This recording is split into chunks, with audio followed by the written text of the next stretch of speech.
the first half, I think you guys went on an 18-8 run. Yeah. Then to start the second. Yeah. But how much did that coincide with you guys ended up doing for the rest of the game? Well, we had one timeout where everybody to a man was talking about the ability to guard the ball. They were just blowing by us, getting to the basket for layups. And once we stopped them from doing that and got the ball, we were able to get out and run, and that generated some energy. And then coming out of the halftime break, it was just juice, toughness, grit.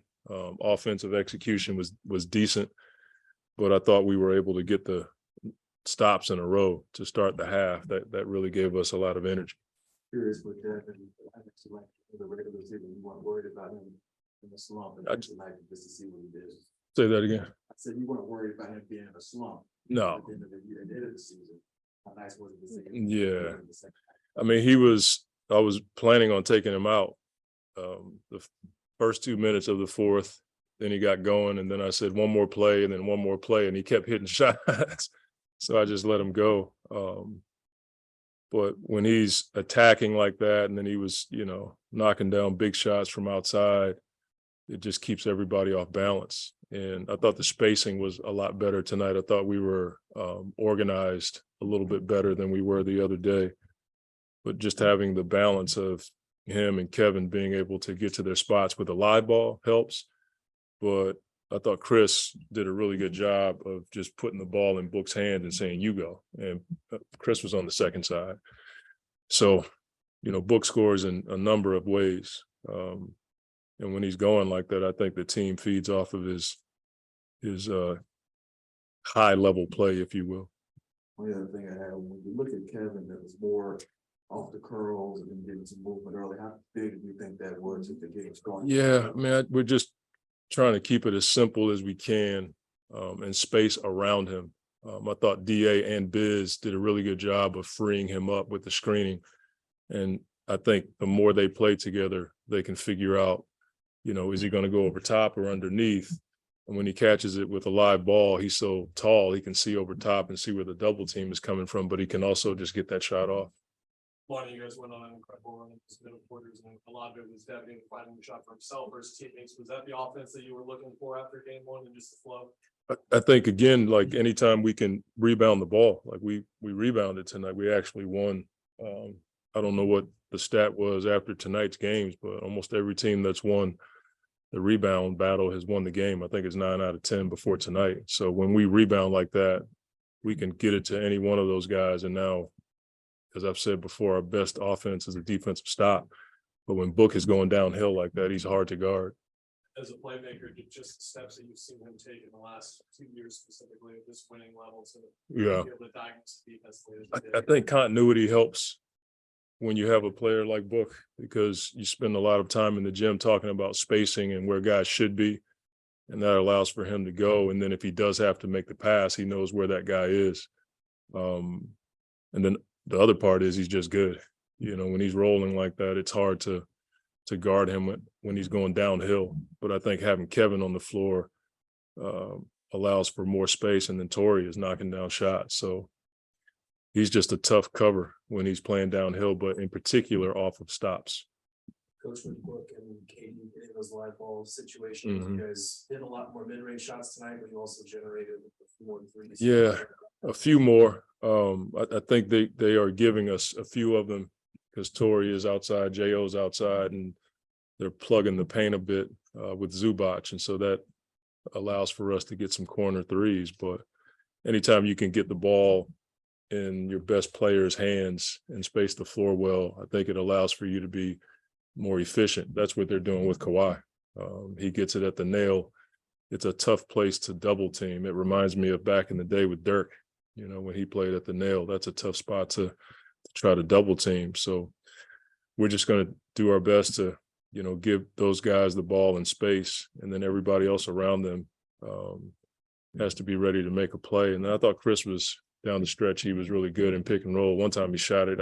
I couldn't see the basket, and I was behind him, and he still made the shot off of pick and roll. So those three guys, two in live ball situations, Chris in pick and roll, that allows for us to be efficient on offense. big was that stretch in the second quarter where it felt like the offense kind of sputtered and DA had a couple of Mhm. mid-range He was as really good. I thought early he was in the crowd. He was almost diving too low to try to get to his floater, and then he was passing it. And after a timeout, everybody was like, dude, shoot the ball. And he started catching in his spot and he didn't hesitate. And those buckets, even though they're twos, they allow for us to set our defense. And when we're set, we're pretty good. The TV broadcast picked up, I think, saying, draw your line in the sand. How much was that the message at halftime, and how much was it adjustments or just? Sometimes playoff basketball, I mean, people talk about adjustments all the time, and we make them all throughout the game. But a lot of basketball is just being able to sit down and guard the ball and keep a guy from getting to the basket or being able to contest the shot. And I think man to man, coaches, everybody felt it. We just needed to guard the ball and keep them out of the paint. Russ was getting to the basket. Kawhi was beating the double team baseline. And if he beats the double team baseline, you got two guys behind him now. So you got to help with the third guy. And then that gives up offensive rebounds or threes on the backside. So we felt like if we could just guard the ball for at least two dribbles and force them into a tough shot and rebound, we can get out and run. But that was something that we all felt. And we have a saying here, you know, we call each other up, not out. And so everybody felt it and we just executed a lot better. So that just had. Yeah.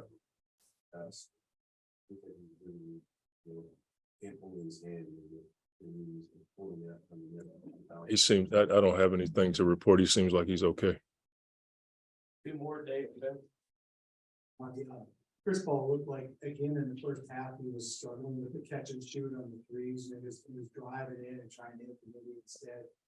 And then in the third quarter, that started working for him. But he's still running himself off the 3-point line. Are you guys talking to him about that, or are you just like, hey, do what you gotta do?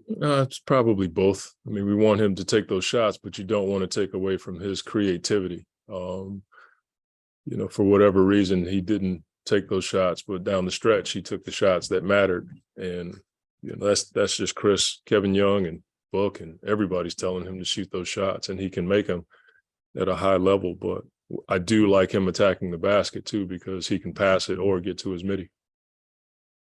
Monty, in the first answer, you mentioned toughness and grit.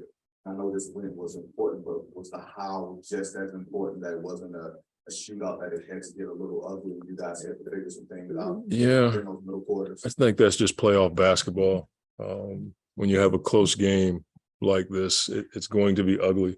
There's going to be some calls that you don't like. There's going to be some physicality. There's going to be situations where there's going to be breakdowns and you got to put the fire out on the backside. And those things happen. Emotions are high. And I like the guys, the way they're getting after each other, because they're holding each other accountable. And that's the sign of a close team. And so all that stuff is just a part of playoff basketball, in my opinion. Thanks, Coach. All right. Thank you. Came out, settled into it, seen what they were doing, and just went from there. Chris, you started out your game tonight. Finished out with 7 for 9. Kind of what was your motivation to keep shooting the 9? Got to. I mean, with the way we was playing, the pace, whatnot, them doubling on KD, and just, you know, I mean, we've been doing this for a while. A lot of times, me and DA, when we get to our pick and roll with the shooters that we got, that leaves the midi wide open. Chris coming in. Dave, go ahead. Okay, Chris coming into the game, lost a few games in a row with the top Foster as the referee, and I know a couple of years ago you said 11 in a row coming into the locker room after they lost against the Clippers. And tonight getting a win, are you still thinking about that? Finally being able to bring it in and stop offers. I ain't noticed.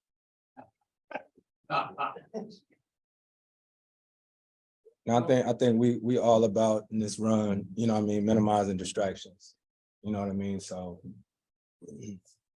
that is what it is. I'm sure it's still gonna be a thing. League know what it is, so can't control it.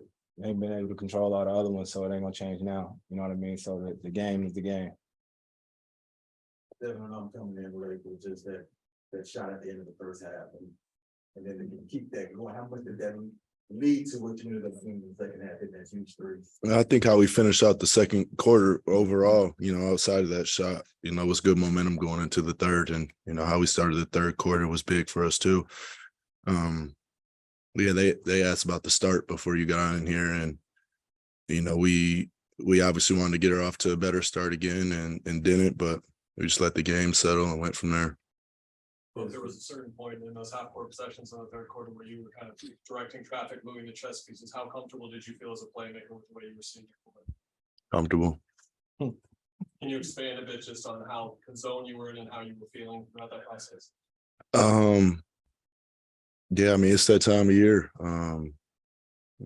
Everything counts. I think with the talent that we have on this team, spacing is a big thing. So, just trying to give Kev space, trying to give CP space, just putting everybody in the best position to succeed.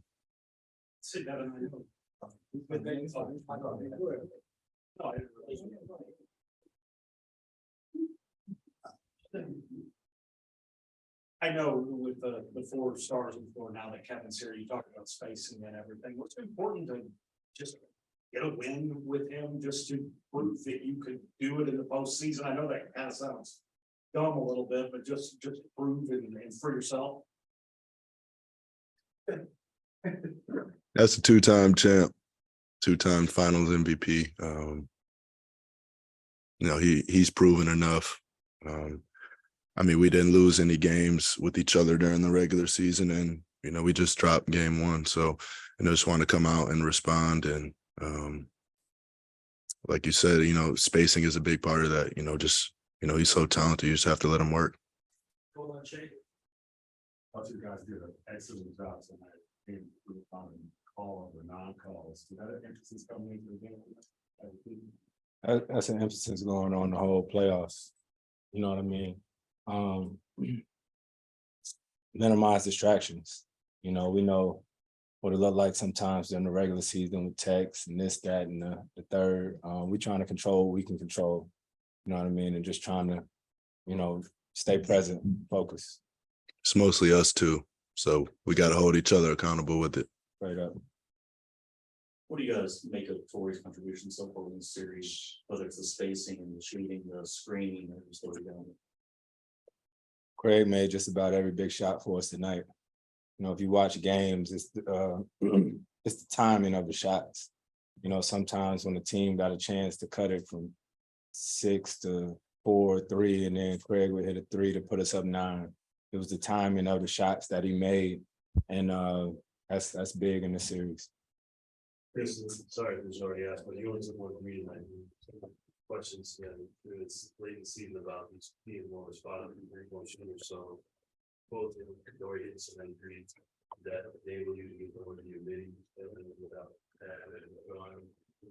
Yeah, it's funny. I've been practicing threes like crazy, thinking they was gonna leave me open like them last few games, and then I spent the whole day watching all my shots against the Clippers throughout the season, and they was really giving me middies.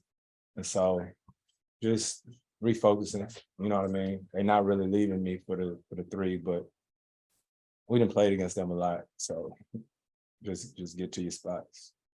Right. They're really changing in defense a lot. I don't know if you've seen this high volume of changing before. How are you managing that? That was trying to be. That's T. Lou. Yeah. I think when they do that, we just have to simplify it. A lot of things that we haven't seen before. But they have a veteran team that, can do it on the fly. I don't think a lot of teams can do that. And I remember our last series with them, they had a lot of stuff with them too. So, when they're doing that, just simplify it for us. Yeah, the following the game 1 loss. What was Sunday night and Monday like for you, just kind of sitting on that first game setback? It's never a good feeling. But yeah, I just got on Call of Duty and blew some steam off. All he do, But yeah, all he do is play Call of Duty. forget what Mike Conley said, man. We gotta play. We gotta play. It was funny. Mike was talking. He was like, "Yeah, we can't be playing Call of Duty." Carl walked in the back. Was like, "Hey, Mike, you getting on? You get home?" That's our generation, man. There's It's kind of feel like a, because you guys are so big and big, right? Kind of feel like a battle of 3 versus 2. You think you guys are so efficient there and they like to get a lot of rebound. I don't know. I think we just be playing basketball. You know, I mean, you think about KD, you know, everybody always call him a basketball purist. We got a lot of us like that. If a 2 is open, we're gonna take it. If the 3 open, we're gonna take that too. And so we just hoop and try to make sure we got the most points at the end of the game. Chris, I saw you mouthing the word freezing paramount. What was that about? I don't know. I gotta watch the game over. I gotta watch the game over. All right, so. Next time. Yep.